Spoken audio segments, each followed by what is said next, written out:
Você se pergunta como um candidato com tão poucas qualidades e com tantos defeitos pode conseguir o apoio quase que incondicional de grande parte da população? Você já tentou argumentar racionalmente com essas pessoas, mas parece que elas estão absolutamente decididas e te tratam imediatamente como inimigo no mais leve aceno de contrariedade? Até sua tia, que sempre foi fofa com você, agora ataca seus posts sobre política no Facebook? Pois bem, vou te contar uma história. O principal nome dessa história é um sujeito chamado Steve Bannon. Bannon tem uma visão de extrema-direita nacionalista. Ele possuía um site no qual expressava seus pontos de vista, que flertavam com o machismo, com a homofobia, com a xenofobia, entre outros. Porém, o site era de pouca visibilidade, e seu sonho era de que suas ideias se espalhassem com mais força em todo o mundo. Para isso, Bannon contratou uma empresa chamada Cambridge Analytica. Essa empresa conseguiu dados do Facebook de milhões de contas de perfis por todo o mundo, de todo tipo de dado acumulado pelo Facebook, curtidas, comentários, mensagens privadas.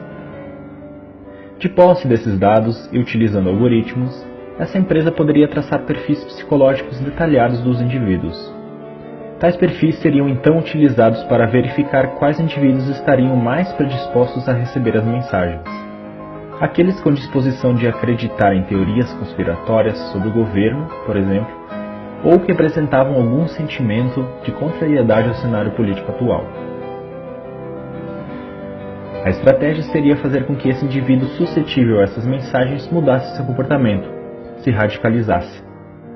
Como as pessoas passaram a receber as notícias e a perceber o mundo principalmente através das redes sociais, não é difícil manipular essas informações.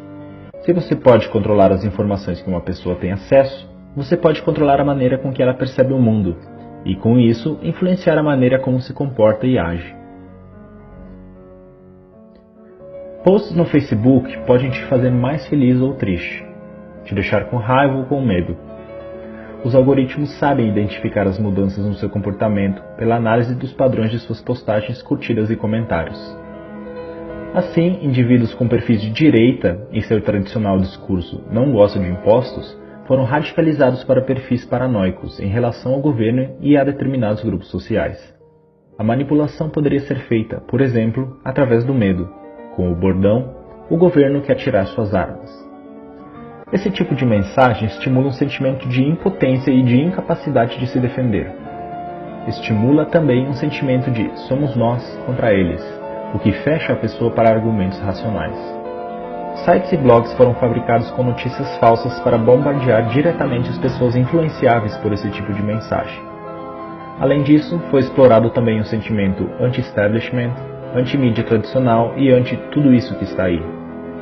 Quando as pessoas recebiam várias notícias de forma direta e não viam essas notícias repercutirem nos jornais, chegavam à conclusão de que a grande mídia mente e esconde a verdade da qual elas agora sabem.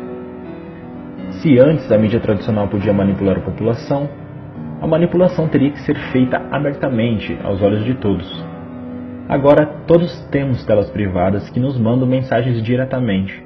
Ninguém sabe que tipo de informação a pessoa ao lado está recebendo ou quais mensagens estão construindo sua percepção de realidade. Com esse poder nas mãos, Bannon conseguiu popularizar entre os jovens a alt-right, movimento de extrema-direita americano, que resultou nos protestos Unite the Right no ano passado em Charlottesville, Virgínia, e que tiveram a participação de supremacistas brancos. Bannon trabalhou na campanha presidencial de Donald Trump e foi estrategista de seu governo. A Cambridge Analytica trabalhou também no referendo do Brexit, que foi vencido principalmente por argumentos originados de fake news. Quando a manipulação veio à tona, Mark Zuckerberg foi chamado ao Senado americano para depor. Para quem entendeu o que houve, ficou claro que a democracia da nação mais importante do mundo havia sido hackeada. Mas os congressistas pouco entendimento tinham de mídia social, e quem estaria disposto a admitir que a democracia pode ser hackeada através da manipulação dos indivíduos?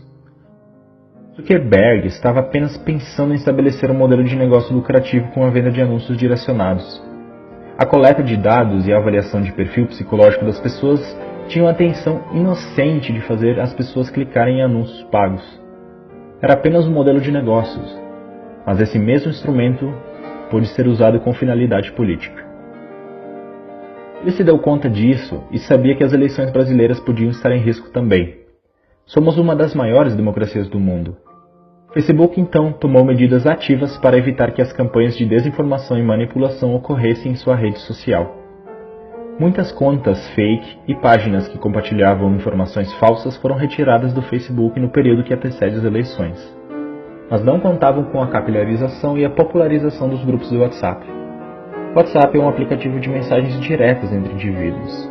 Por isso, não pode ser monitorado externamente.